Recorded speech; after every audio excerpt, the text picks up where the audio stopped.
लंकापति रावण त्रेता युग का सबसे हीन प्राणी के साथ साथ एक ब्रह्मज्ञानी, कुशल राजनीतिज्ञ और बहुविधाओं का भी जानकार था।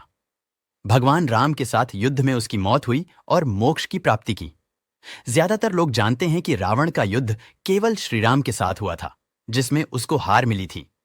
लेकिन रावण केवल श्रीराम के हाथों ही नहीं हारा था, बल्कि इससे पहले भी वह 4 योद्धाओं के साथ युद्ध करके हार चुका था।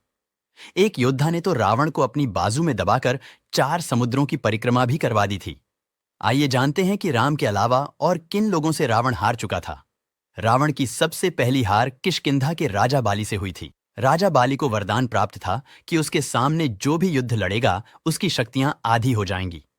एक बार राजा बाली पूजा कर रहे थे, तभी रावण युद्ध के लिए ललकारने लगा।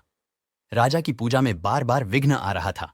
इससे राजा बाली को गुस्सा आ गया और उसने अपनी बाजू में दबाकर चारों समुद्र की परिक्रमा करवा दी।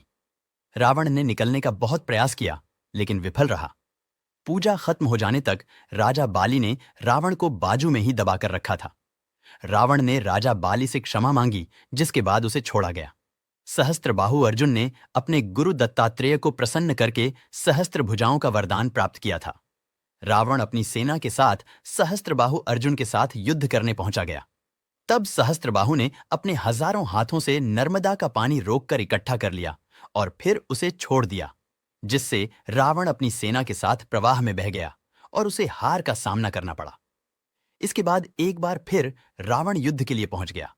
तब सहस्त्रबाहु अर्जुन ने रावण को जेल में डाल दिया। रावण पाताल लोक पर कब्जा करना चाहता था, लेकिन वह भूल गया था कि पाताल लोक में किसी अन्य लोक की शक्तियां काम नहीं करती। रावण पाताल लोक पहुंचकर राजा बलि को युद्ध के लिए ललकारने लगा। उसी समय वहां बच्चे खेल रहे थे। बच्चे रावण को देखकर आश्चर्य में पड़ गए और उसे पकड़ने लगे। रावण अपनी शक्तियों का प्रयोग नहीं कर पा रहा था। बच्चों ने रावण को पकड़कर घोड़ों के अस्तबल में बांध दिया। जब यह घटना राजा बलि को पता चली, तो तब उन्होंने रावण को बच्चों की कैद से मुक्त करवा दिया। रावण भगवान शिव का बहुत बड़ा भक्त था, लेकिन रावण भगवान शिव से भी युद्ध करने चला गया। रावण कैलाश पर्वत पर पहुंचकर भगवान शिव को युद्ध के लिए ललकाराने लगा, लेकिन भगवान शिव ध्यान में लीन बैठे हुए थे। भगवान शिव का ध्यान भंग करने के लिए रावण कैलाश पर्वत को उठाने लगा। तब शिवजी ने अपने पैर के अंगूठे से ही कैलाश का भार बढ़ा दिया, जिससे वह कैलाश को उठा न सका। इससे उसका हाथ पर्वत के नीचे दब गया। बहुत प्रयत्न करने के बाद जब वह हाथ निकाल ना सका, तो उसने शिव स्तुति की और शिव तांडव स्तोत्र की रचना कर दी, जिससे भगवान शिव अत्यंत प्रसन्न हो गए और उसको मुक्त कर दिया। मुक्त होकर उसने भगवान शिव को अपना गुरु भी बना लिया।